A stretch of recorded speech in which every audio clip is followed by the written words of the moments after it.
कम कीमत में सोने के सिक्के देने का लालच देकर नासिक के 3 लोगों से लूटपाट की घटना बुल्ढाना जिले में सामने आई है। खुदाई के दौरान सोने के सिक्के मिलने की बात कहते हुए बुल्ढाना जिले के महकर तहसील के शेंदला गांव में बुलाकर 3 आरोपियों ने मारपीट कर पैसे, मोबाइल समेत 3.25 लाख रुपए का माल लूट लिए थे।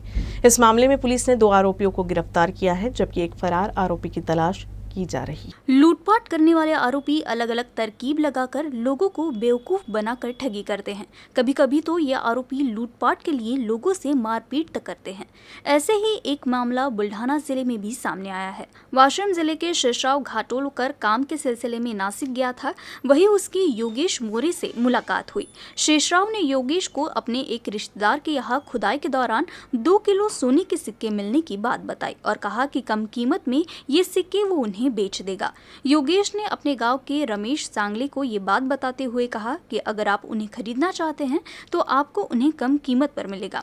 इसके बाद योगेश, रमेश और उनके भतीजे आकाश नाम के 3 व्यक्ति 20 अगस्त को बुल्ढाना जिले के महकर तहसील के जानफल में सोने के सिक्के खरीदने के लिए पहुंचे। इसके बाद शेषराव इन तीनों को शेंदला गांव में लेकर गया और वहां पहले से कुछ लोग मौजूद थे। उन सब ने सोने के सिक्के दिखाने के बहाने उनसे मारपीट कर उनके मोबाइल, नगद समेत 3.25 लाख रुपए का माल लूट लिया। बाद में फिरियादियों ने पुलिस थाना में शिकायत दर्ज कराई, जिसके बाद पुलिस ने 2 आरोपियों को गिरफ्तार कर लिया, जबकि एक आरोपी फरार है। उसकी तलाश की जा रही है। त्या दरम्यान पोलिसांनी माहिती काढून त्यापैकी 2 व्यक्तींना, संशयित व्यक्तींना ताब्यात घेतले। त्यामध्ये त्यातील आरोपितांनी दोन्ही आरोपितांनी कबुली दिली की सदरचा गुन्हा त्यांनी केल्याचे सांगितले व त्यांचे इतर जे सहकारी आहेत ते सध्या फरार असून त्यांचा शोध कमी पुलिस स्टेशनची 2 पथके रवाना झाली है। मुख्यमंत्री का पद सीधे नहीं आया। मुख्यमंत्री शिंदे ने 40 साल तक कड़ी मेहनत की, संगठन को आगे बढ़ाया, एक साधारण परिवार से होकर संघर्ष किया और अपने नेतृत्व को साबित किया। ये कहना है सांसद श्रीकांत शिंदे का। वाशिम में सांसद भावना गवली की एक सभा में सम्मिलित होने आए सांसद श्रीकांत शिंदे अकोला में भी एक कार्यक्रम में शरीक हुए। उस दौरान उन्होंने अपने पिता और राज्य के मुख्यमंत्री एकनाथ शिंदे के संघर्ष की बात कहते हुए उनका साथ देने वाले शिव सैनिकों का आभार माना। इस दौरान मंच पर प्रवीण दरेकर, परभनी के सांसद हेमंत पाटिल, पूर्व विधायक गोपी किशन बाजोरिया, विधायक लखन मलिक, विधायक विप्लव बाजोरिया समेत अन्य स्थानीय नेता उपस्थित थे। 40 वर्ष कष्ट केले आणि कष्ट केल्यानंतर जे आज या ठिकाणी जे कार्यकर्त्याचा मुख्यमंत्री आणि आज लोकांना एक वेगळा विश्वास आहे की यांच्याकडे गेल्यानंतर आमच्या ज्या समस्या आहेत त्या समस्या सुटतील। आम्हाला हा मुख्यमंत्री कधी अवेलेबल असेल त्याची काही अपॉइंटमेंट लागत नाही। त्याला काही कुठे पीएला फोन करून त्याची अपॉइंटमेंट घ्या आणि मग त्यांना भेटा असं होत नाही। रोजच्या रोज त्या हजारो लोक त्या नंदनवन मध्ये रोज येत असतात। सिटी यातायात नियंत्रण शाखा अकोला में कार्यरत पुलिस कांस्टेबल को हीरो कंपनी की एक दुपहिया वाहन संदेहास्पद नजर आई। वाहन को रोका और वाहन के दस्तावेजों के बारे में पूछताछ की तो चालक वहां से बहाना बनाकर फरार हो गया। यातायात नियंत्रण शाखा द्वारा वाहन के मूल मालिक का पता लगाकर वाहन को सौंप दिया गया है। बाइक के असली मालिक औरंगाबाद के ओंकार लक्ष्मण अनिराव है। मोबाइल के माध्यम से संपर्क कर जानकारी मांगी गई तो उन्होंने उनकी हीरो कंपनी की HF डिलक्स बाइक 13 जून 2019 को औरंगाबाद के मोहटा देवी सब्जी मंडी से चोरी होने की बात बताई। जरूरी कानूनी कार्रवाई के बाद पुलिस ने बाइक को असली मालिक को सौंप दिया। बुल्ढाना जिले के नांदुरा तहसील के पोटली गांव के एक खेत में कुएं से 32 वर्षीय युवक का शव बाहर निकाला गया। मृत युवक 20 तारीख से लापता था। बुल्ढाना जिले के नांदुरा तहसील के पोटली गांव का 32 वर्षीय प्रवीण सुभाष तायडे 20 अगस्त से लापता था। परिजनों ने नांदुरा पुलिस में उसकी गुमशुदगी की शिकायत दर्ज कराई। पुलिस और परिजनों ने प्रवीण को काफी ढूंढा लेकिन वो नहीं मिला। आखिरकार बुधवार सुबह गांव के पास एक खेत में कुएं में प्रवीण का शव तैरता मिला। इसकी जानकारी नांदुरा पुलिस को दी गई। पुलिस और ओम साई फाउंडेशन की टीम मौके पर पहुंची। ओम साई फाउंडेशन टीम के सदस्य रस्सी के सहारे 70 फीट गहरे कुएं में उतरे और शव को बाहर निकाला और मौके पर ही पोस्टमार्टम कर उसके शव को परिजनों को सौंप दिया गया। इस मामले में पुलिस आगे की जांच कर रही है। वैसे तो गर्ल्स हॉस्टल में किसी भी लड़के या पुरुष की एंट्री पर रोक है, लेकिन अकोला के डॉक्टर पंजाबराव देशमुख कृषि विश्वविद्यालय के गर्ल्स हॉस्टल में एक लड़का बड़े ही आराम से घूमकर वापस आ गया।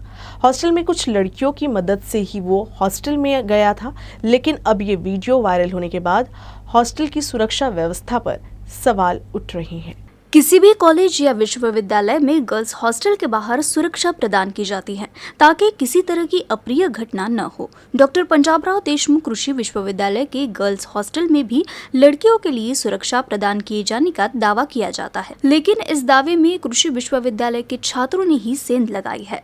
गर्ल्स हॉस्टल में एक लड़का बड़ी ही चालाकी से अपना चेहरा लड़कियों की तरह ही ढक कर पहुँचता है। इतना ही नहीं बल्कि लड़कियों के कमरे में जाकर वापस आ जाता है। खास बात तो ये है कि ये सब में हॉस्टल की ही अन्य लड़कियां उसका साथ देते हुए दिखाई दे रही है। जिस हॉस्टल में किसी भी लड़की के प्रवेश पर रोक है, वहां इस तरह से एक लड़के के घुसने का वीडियो अब सोशल मीडिया पर खूब वायरल हो रहा है, जिसके बाद हॉस्टल की सुरक्षा व्यवस्था भी सवालों में आ गई है। मी माहिती घेतली तर मला असं समजलं की त्यांचं काहीतरी चॅलेंज लागलेलं होतं आणि गमतीतून झालेला हा प्रकार आहे। परंतु ते विद्यार्थी आता ते सेकंड इयरला आहे, त्यांचा वयाचा जर विचार केला तर त्यांना म्हणजे हे प्रकरण काय म्हणजे कोणतं रूप घेऊ शकते याची काय नाही जाणीव नसल्यामुळे हा प्रकार झालेला दिसतो। परंतु विद्यापीठ प्रशासनाने याची दखल घेतलेली आहे आणि याच्यावर डीन ॲग्रिकल्चर म्हणजे अधिष्ठाता कृषी हे एक चौकशी समिती नेमत आहे आणि त्या चौकशीमध्ये बाकीचे पुढील काही मुद्दे आहेत ते समोर येतील आणि त्यानुसार मग त्यावर पुढील कारवाई करण्यात येईल। कुछ दिन पहले महाराष्ट्र ATS ने पुणे से एक संदिग्ध आतंकी को गिरफ्तार किया था। संदिग्ध आतंकवादी का नाम जुनैद मोहम्मद है और वो बुल्ढाना जिले के खामगांव तहसील के गोधनापुर का निवासी है।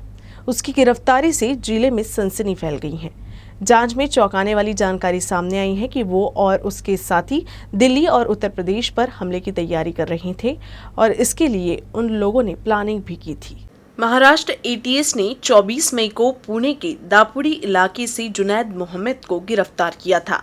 तब से वो ATS की हिरासत में है और उसकी जांच जारी है। उसकी जांच में कई चौंकाने वाले खुलासे हुए हैं। वो और उसके संदिग्ध आतंकी साथी दिल्ली और उत्तर प्रदेश में 3 नेताओं पर हमले की साजिश रचे थे।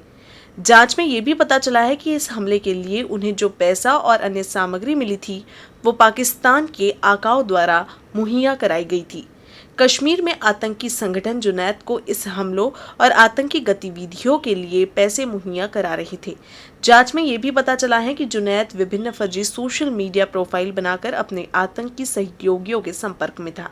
इतना ही नहीं, खबर है कि वे भारतीय जनता पार्टी की रैली पर भी हमला करने की योजना बना रहे थे। फिलहाल पुणे ATS ने जुनैद मोहम्मद के खिलाफ चार्जशीट भी दाखिल की है। सावन माह के आखिरी सोमवार को लाखों शिव भक्तों ने राजेश्वर मंदिर में जलाभिषेक किया। शांति समिति ने पूरे समारोह के सुचारू संचालन के लिए प्रशासन का आभार माना। जिला कलेक्टर नीमा अरोड़ा, जिला पुलिस अधीक्षक जी श्रीधर और अकोला मनपा आयुक्त कविता द्विवेदी ने स्थानीय सरकार की ओर से समय समय पर शिव भक्तों की बैठक बुलाकर कई समस्याओं का समाधान किया। गांधीग्राम से राजेश्वर मंदिर तक सड़क के अवरोध हटाए गए, जिससे कावड़धारी शिव भक्तों का मार्ग आसान हो गया।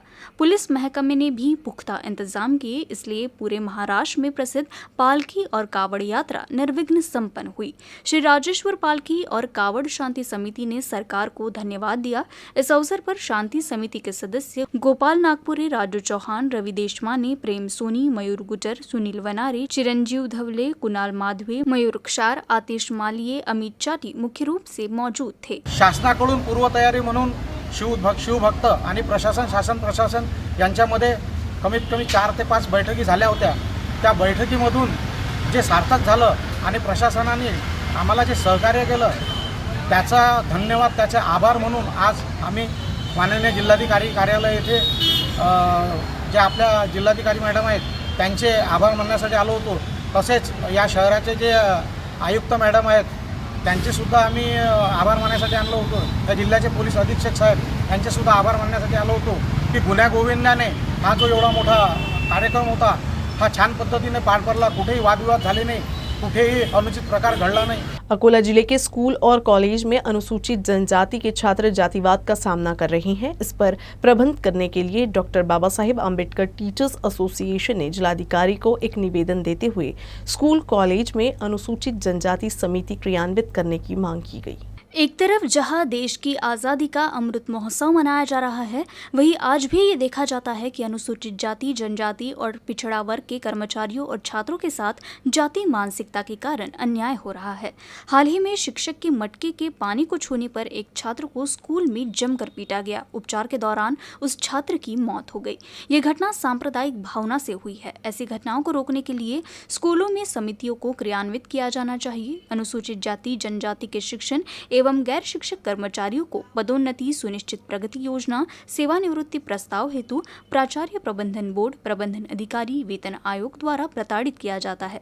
प्रधानाध्यापकों व प्राचार्यों के पदों को वरिष्ठता के आधार पर भरते समय अनुसूचित जाति एवं जनजाति के शिक्षकों को छोड़कर वरिष्ठता की फर्जी सूची बनाकर प्रशासन को गुमराह किया जा रहा है। वहीं SC, ST शिक्षकों को मिलीभगत कर हटाया जा रहा है। इसलिए अनुसूचित जाति अत्याचार निवारण समिति का गठन किया जाना चाहिए। उप जिलाधिकारी प्राध्यापक संजय खड़से को निवेदन देकर ये मांग की गई है कि अनुसूचित जाति एवं जनजाति की शिकायतों के संबंध में क्षेत्रीय उपायुक्त 3 माह में एक बार बैठक कर समस्याओं की जांच कर शिकायतों का तत्काल निराकरण करे। डॉक्टर बाबासाहेब आंबेडकर टीचर असोसिएशनची अशी नम्र निवेदनाद्वारे मागणी आहे की आपण काढलेले जे काही निर्देश असतील त्याचं काटेकोर पालन झालं पाहिजे व SC, ST यांच्यावरील अत्याचार त्वरित थांबवून त्यांना त्वरित न्याय व सौहार्दपूर्ण वातावरण निर्माण झाले पाहिजे। अकोला जिले के शिवनी में शहीद प्रशांत राउत का स्मारक बनाने की मांग को लेकर शिवनी वासियों ने हस्ताक्षर अभियान चलाकर जिलाधिकारी को निवेदन सौंपा। शिवनी गांव के नागरिक पिछले 12 साल से चौक का नाम अकोला जिले के शिवनी के सेना के जवान शहीद प्रशांत राउत के नाम पर रखकर चौक के सौंदर्यीकरण की मांग कर रही हैं। शहीद के नाम पर शिवनी में कब्रिस्तान के प्रवेश द्वार का नामकरण करने और शहीद स्मारक के लिए प्लॉट उपलब्ध कराने की मांग भी वो कर रही हैं। इसके लिए उन्होंने कई बार निवेदन भी दिया, लेकिन अब तक उनकी मांगों पर कोई ध्यान नहीं दिया गया है।